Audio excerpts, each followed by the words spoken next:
자, 안녕하세요. 반갑습니다. 여러분들에게 매일매일 새로운 소식으로 행복을 전해드리는 이도환입니다. 영상을 시청하시기 전에요, 구독과 좋아요 그리고 알림 설정까지 한 번씩만 부탁드리겠습니다. 자, 이번 시간에는요, 이 부채 한도 협상이 장기화가 되면서 바이든은 결국에 내놓을 카드가 없다는 소리가 나오고 있습니다. 그리고 지금 이러한 일들이 왜 크게 심각성으로 번지고 있냐면은, 자, 이렇게 미국의 조 바이든 대통령님과 그리고 케빈 마카시라는 미국 하원 의장이 자, 이렇게 부채 한도 협상이 장기화가 될 것이라고 직접 발언을 하면서 화제가 되고 있는데요. 자, 그 중에 첫 번째로는, 자, 바이든 대통령이 공화당과 부채 한도 협상에서 내놓을 카드가 없다. 그래서 결국에는 뭐예요? 디폴트가 될 수밖에 없다라는 이야기가 돌고 있죠. 그리고 교착 상태가 장기화될 가능성이 매우 높다. 그리고 따라서 여러분들이 디폴트 되겠어? 안 돼. 어떻게 디폴트가 되라고 하는데, 여러분들 혹시 금액 알고 계신가요? 자, 지금 미국의 부채 한도 빚이 얼마냐면요, 한국 돈으로 4경입니다. 4경. 여러분들, 달러로는 31조 3,810억 달러예요. 자, 이게 말도 안 되는 금액인데 미국의 부채 한도가 왜 이렇게 지금 높아지고 있냐? 이것을 한어로는 4경이라는 숫자, 4경은요 여러분들 9,999조 다음이 1경인 거 알고 계시죠? 엄청나게 많은 숫자인데 무려 1경도 아니고 4조도 아닌 4경이라는 겁니다. 그렇기 때문에 디폴트가 무조건 될 수밖에 없다는 의견들이 많아지고 있는 거예요. 그래서 지금 부채 한도 상향을 하면 뭐하냐? 금액이 이렇게 4경인데 결국에는 터트릴 건 터트리자, 디폴트 그냥 선언하자, 지금 이러한 의견들이 많이 나오고 있어요. 그리고 여기에서, 자, 미국이 만약에 디폴트 선언을 한다. 자, 그렇다면 여러분들 모르는 게 있는 것 같아요. 미국은 안 망합니다. 디폴트를 선언해도 미국은 안 망해요. 대신해서 어떤 나라들이 망하냐? 미국을 제외한 모든 나라들이 힘들어집니다. 자, 따라서 미국을 제외한 그 외부 지역에 있는 지역들, 특히나 한국도 마찬가지입니다. 몇 개국의 강국을 빼고는, 특히나 중국과 미국을 제외하고는 모든 나라가 무너질 수밖에 없는 상황이 나오고, 결국에는 그렇게 돼도 일단 미국 살아나잖아. 우리 미국 정부는 지탱할 수 있잖아. 차라리 디폴트를 하는 게 더 낫지. 이러한 의견들도 다반사라는 겁니다. 그리고 또 하나 중요한 것은, 자, 현재 이 바이든 대통령은 공화당이 31조 4천억 달러, 약 4경 1700조의 부채 한도 증액에 찬성하도록 압력을 가하고 있다. 자, 그러니까 미국의 이 바이든 대통령은 공화당 이 모든 의원들한테 디폴트가 날 수도 있으니까 한도 증액에 대해서 찬성 좀 해달라. 자, 그런데 공화당은 뭐예요? 아니, 어차피 시간이 끌면 끌수록 디폴트가 날 건데 애초에 날 거 지금 나는 게 낫지. 어차피 미국은 피해보는 게 없지 않느냐. 자, 이러한 의견을 계속 나오고 있는 거고요. 반대하는 이유 중에 또 하나가 있어요. 바로, 자, 이렇게 민주당 강경파 의원들은 바이든 대통령이 공화당과 협상하는 것조차 지금 반대를 하고 있지만, 예전 바이든 전 대통령 누구였어요? 도널드 트럼프 대통령이었죠. 이 전 행정부 당시에서, 자, 민주당이 조건 없이 부채 한도를 상향한 거에 대해서 동의를 했기 때문에 이번에 공화당은 거부를 하는 거예요. 트럼프 행정부였을 때 민주당은 동의 없이, 조건 없이 그냥 부채 한도를 상향을 한 적이 있거든요. 따라서 지금 이거에 대한 복수를 하는 건가 싶기도 하고, 결국엔 이러한 상황 속에서 디폴트가 나올 가능성도 지금 이전엔 30%였다면은 지금은 70%로 확률이 훨씬 상승하고 있어요. 늘어나고 있다는 겁니다. 어떻게 본다면 디폴트가 진짜 터져야 되는 게 정상일 수도 있다는 얘기예요. 그리고 또 하나 중요한 것은, 여기서 제가 말했듯이 역사상 최초로 협상 제의에서 3번씩이나 부채 한도 증액에 대해서 결렬이 된 적이 없습니다. 지금 첫 번째 이어서 두 번째 그리고 세 번째까지도 바이든 대통령과 공화당이 이 부채 한도 증액에 대해서 논의를 했는데 진전이 없죠. 즉, 합의점을 찾지를 못했다는 겁니다. 자, 그런데 이 와중에서 제가 항상 뭐라 그랬어요? 지수가 무너지고 미증시가 무너지더라도 기업에 대한 재무가 탄탄하고 앞으로 나올 재료가 강력하면서 호재가 연속성으로 계속 존재하는, 모멘텀이 존재하는 기업들은 살아남을 수 있다 그랬고, 오히려 이러한 시장의 악재로 인해서 하락을 하게 된다면 뭐예요? 저가 매수해서 오히려 싼 값에 매수를 할 수 있는 기회라고 제가 설명을 드렸잖아요. 자, 그런데 이 타이밍에 지금 이러한 소식들이 나오고 있습니다.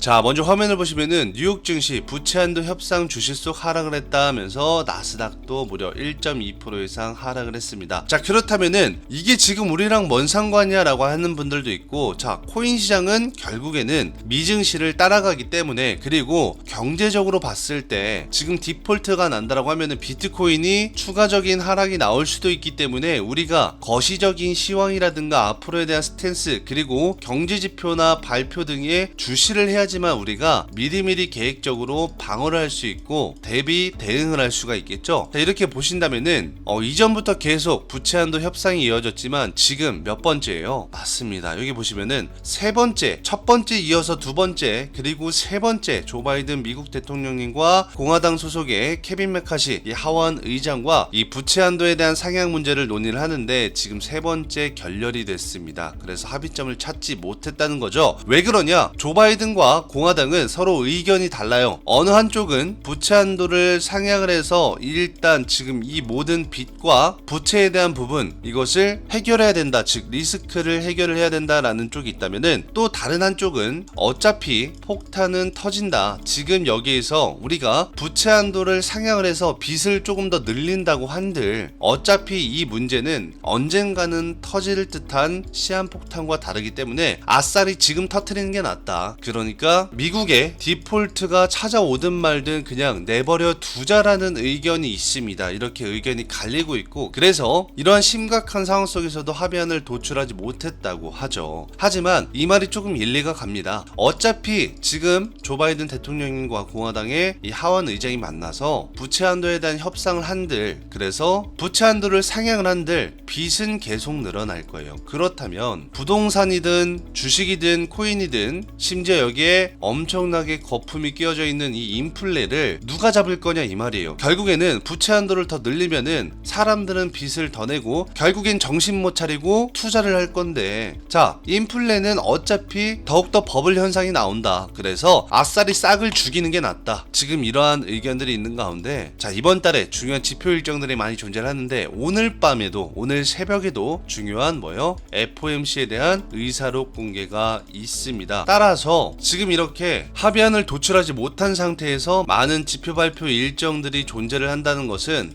최악의 리스크와도 동일하다고 보실 수가 있는데요. 자, 이렇게 보시면은 여러분들 지금 아시겠지만 시장이 좋지 않아서 코인을 현물로 하는 게 아니라 선물로 롱과 이 숏에 대한 레버러지를 이용해서 매매를 하시는 분들이 있으실 겁니다. 그래서 내가 가진 돈이 100만 원만 있어도 이 롱이라는 상승과 숏이라는 하락에 베팅할 수 있는 상품에 투자를 하면은 레버러지를 최대 100배까지 사용할 수가 있죠. 엄청 위험하기도 한데 최소한 100만 원으로 10배만 레버리지를 사용해도 내가 가진 돈은 100만 원인데 결국에는 1000만 원 갖다가 투자를 할 수 있는 그런 상품입니다. 여러분들 특히나 세계 1위 거래소인 바이낸스라는 거래소에도 롱과 숏이 존재를 하죠. 자, 이만큼 코인 시장은 좋지 않다 보니까 많은 분들이 현물에서 선물 시장으로 이동을 하고 있다. 따라서 내가 가진 돈이 반토막이 나더라도 레버리지를 사용하면은 그만큼 원금 복구 그 이상의 시드, 즉 돈으로 투자를 진행할 수 있기 때문에 내가 지금 마지막 기회다 싶어서 원금 복구에 대한 욕망과 이것을 할 수 있을 거라는, 그리고 지금 시장이 좋지 않기 때문에 숏, 즉 하방에 베팅하는 분들이 엄청 많이 존재를 하고 심지어 많은 수익을 보고 있다는 겁니다. 그래서 해당 공시 사이트에서는 여기 선물에 대한 실시간 공시도 나오면서 현물, 즉 현금으로 투자하시는 분들 또한 여기 글로벌 증시를 들어가시면은 암호화폐 코인 시장에 대한 많은 공시들이 나오고요. 특히나 해외 공시, 미증시부터 유럽 증시, 국내 시장까지 전부 다 나올 수 있는 이 해외, 국내 증시 스케줄 공시 사이트인데요. 자, 여기를 보시면은 지금 5월 달에 많은 일정들이 존재를 하죠. 자, 지표 발표 일정들부터 세세한 것까지 전부 다 나오는데 이렇게 밑에를 보시면은, 자, 오늘이 바로 FOMC에 대한 의사록을 공개하는 날입니다. 그래서 정확하게는 이따가 새벽 3시에 공개가 될 예정이고요. 물론 여기에서도 지금 디폴트 현상에 대한 발언을 할 수밖에 없고 부채 한도에 대한 협상 논의가 결국에는 합의점에 도출하지 못했다는 이야기도 나올 수밖에 없겠죠. 따라서 리스크가 존재하고 결국에는 하방에 베팅을 하면 돈을 벌 수 있는 시장이 지금적으로는 오고 있다. 하지만 자, 이 하나만 보면 그럴 수도 있겠지만 중요한 것은요, 자, 이렇게 FOMC 의사록 공개부터 내일은 뭐가 있냐, 바로 1분기 GDP 수정치가 내일 저녁 9시 30분에 발표가 됩니다. 이게 뭐냐면 미국의 경제 성장률 확률을 세 차례에 걸쳐서 예비치와 수정치, 확정치로 나눠서 발표를 하는데요. 자, 가장 중요한 수정치와 그리고 이날에 바로 4월에 잠정주택 판매 지수라고 해서 부동산에 관련된 발표를 하나 합니다. 그런데 반대로 부동산 시장이 안 좋았잖아요. 그런데 긍정적으로 변하고 있습니다. 따라서 너무나 빠지니까 저가 매수에 들어오는 억만장자들이 늘어나고 있고 부동산 수요가 다시 살아나고 있다는 소식들도 나오고 있기 때문에 안 좋은 소식과 좋은 소식이 겹치고 있다. 따라서 하방에 베팅을 하는 것도 좋지만 반대로는 상방이 나올 수도 있다라는 의견들도 계속해서 나오고 있다는 점을 체크를 하셔야 되고, 자, 세 번째는 그 다음날엔 바로 개인 소득과 소비 지출에 대한, 어떻게 본다면은 FOMC에 대한 금리 인상을 결정하는 데 있어서 가장 중요한 지표 일정 중에 하나라고 보실 수가 있겠습니다. 이게 바로 인플레가 잡혔냐 안 잡혔냐, 개인들의 소비가 얼마나 되고 소득은 얼마나 되고 지출은 얼마나 되는지, 여기에 따라서 금리를 인상하고 인하하고 혹은 동결을 하는데도 큰 영향을 줄 수 있는 지표 발표 일정들이기 때문에, 자, 이 개인 소득과 소비 지출이 지금으로 봤을 때는 미국의 소비자 물가 지수인 CPI보다 더 중요한 지표로 작용이 됩니다. 따라서 우리가 아는 CPI 그리고 PPI, 생산자 물가 지수인 PPI와 CPI보다 더 중요하게 지금 지표 발표 일정으로 간주가 되기 때문에 우리가 금요일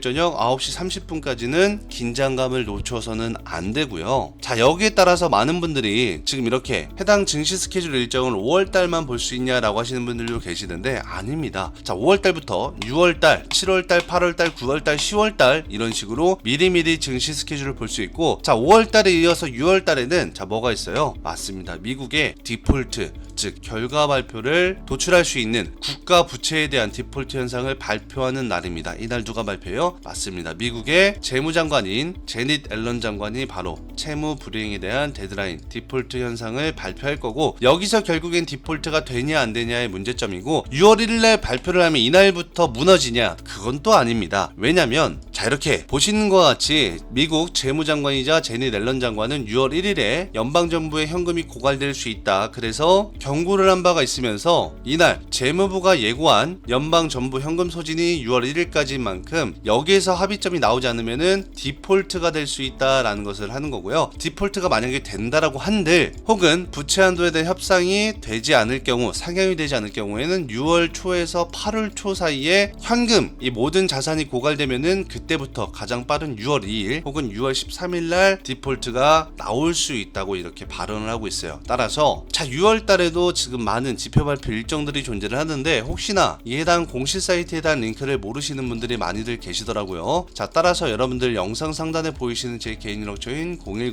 010-7705에 자 6059, 제 개인 연락처로 간단하게 그냥 숫자 1번 기재하셔서 문자를 보내주면은 제가 문자 답장으로 한 분 한 분 이 해당 공식 사이트에 대한 링크를 발송해 드릴 테니까 여러분들 꼭 여러분들 공식 사이트 확인하셔서 지금 6월달부터 7월달, 8월달까지 앞날에 대한 지표 일정들이 얼마만큼 존재를 하는지, 그리고 혹은 제가 지금 이 유튜브 영상이 끝나자마자 문자를 보내주시는 분들한테 답장으로 바로바로 공식 사이트를 발송해 드리고 있으니까, 자, 이 점을 참고하시면서 앞날에 대한 증시, 이렇게 7월달, 8월달 혹은 6월달, 지금 5월달까지 모든 경제 상황이나 글로벌 증시 그리고 코인 시장을 비롯해서 선물 시장까지 여러분들이 리스크에 대한 부분은 어떤 것이 있고, 차후에 리스크가 터지면은 내가 어떻게 대비를 해야 되고, 혹시나 반대로 리스크가 터지지 않았을 때, 디폴트가 나오지 않았을 때는 어떤 식으로 해야 되는지. 그런데 여러분들 참고로 옛날에 미국 역사를 보면은 의도적으로 디폴트를 한 적도 있습니다. 따라서 여러분들 혹시나 디폴트 무조건 안 날 거야 라고 100% 장담을 하고 계시는 분들이 있을 수도 있겠지만 아닙니다. 정부가 국가를 살리기 위해서는 디폴트를 할 때도 있어요. 그렇기 때문에 지금 제가 말했듯이 세 번째까지 협상이 결렬됐다는 것은 디폴트를 낸다라는 확률이 70% 이상 된다라는 겁니다. 자, 웬만하면은 자, 이렇게 보시는 것과 같이 모든 미국의 현 대통령들 그리고 공화당을 비롯해서 보통 두 번째 만남에서 다 합의점을 찾아서 합의를 합니다. 그런데 역사상 지금 세 번째 만났지만 합의안을 도출하지 못했다는 것은 의도적으로 국가가 너무 너무 인플레로 인해서 거품이 많이 껴져 있으니까, 즉 이 버블 현상이 찾아왔다는 겁니다. 그래서 이 엄청 부풀어오는 거품, 버블을 끌어내리기 위해서는 의도적인 디폴트도 필요할 수 있다라고 지금 생각을 하고 있는 거겠죠. 한마디로 이게 뭐냐면은, 우리가 몇 개월 전만 하더라도 강남의 부동산, 전 세계 부동산이 미친 듯이 올라갔었습니다. 땅값이. 그런데 어떻게 돼요? 한국도 마찬가지로 인플레가 커지면서 땅값이 미친 듯이 올라가니까 정부에서 뭐를 했어요? 규제를 했잖아요. 규제를 하니까 땅값 어떻게 돼요? 박살났죠. 이게 정부에서 마음대로 디폴트를 올리게 하고 내리게 할 수 있는 효과를 가지고 있단 말이에요. 그래서 지금 미국 바이든도 그리고 공화당도 서로 이걸로 싸우고 있는 겁니다. 결국엔 우리 한국의 부동산 꼴이 날 수도 있을 거예요, 아마. 그래서 디폴트가 날 수도 있다는 점을 참고하시면서, 자, 그리고 또 하나 중요한 것은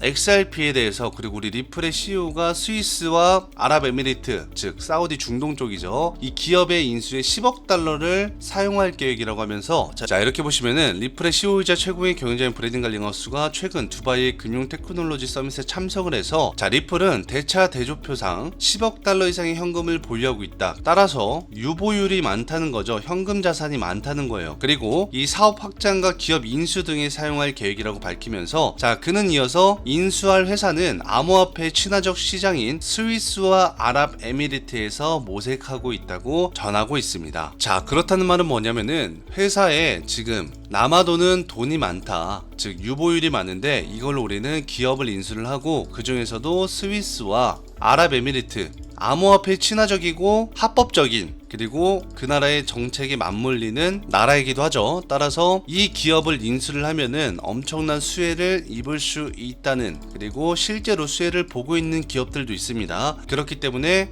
미국 샌프란시스코에 리플의 본사를 둔 상황에서 각 지역으로 뻗어나가서 우리가 일명 지점을 연다 그러죠. 리플의 확장성을 기반하는 제2의, 제3의, 제4의, 제5의 모든 국가들의 리플의 기업을 활성화시키려고 하는 것 같습니다. 그래서 자, 이러한 좋은 소식들도 나오면서, 자, 이렇게 보시면은 이 미국 기관 자체에서 관리 감독을 진행하고 해당 기업에서 CEO들이 직접 공시를 올리는 해당 공시 사이트를 보시면은, 자, 여기 리플에 대한 재판 소식 몇 일 전부터 계속 나오고 있는데 물어보시는 분들이 너무 많아서, 자, 제가 알려드릴게요. 오른쪽 마우스 클릭해서 한국어 번역 버튼을 누르시게 되면 자동적으로 한국어로 번역이 됐는데, 모든 암호화폐 시장에 대한 속보 소식들이 전부 다 나오고, 해당 기업이나 해당 기관 또는 나라 정부에서 직접 공시를 올리는 곳이라서 개인들이나 일반 여러분들이 아는 기자들은 절대로 공시를 올리지 못합니다. 자, 따라서 보시면은 오른쪽에 리플 소송 업데이트라고 해서 최근 리플에 대한 모든 소식이 나오는 이 공시 있죠. 4일 전에 미리 나왔었는데, 제가 영상에서 매일매일 여러분들한테 설명을 드렸었는데 모르시는 분들이 많더라고요. 자, 공시 사이트 들어오셔서 이거를 그냥 클릭 버튼 누르시면은 리플과 SEC에 대한 재판 소송 일정부터 모든 게 나와져 있고, 상단에다가 그냥 이렇게 리플이라고만 검색을 하셔도, 혹은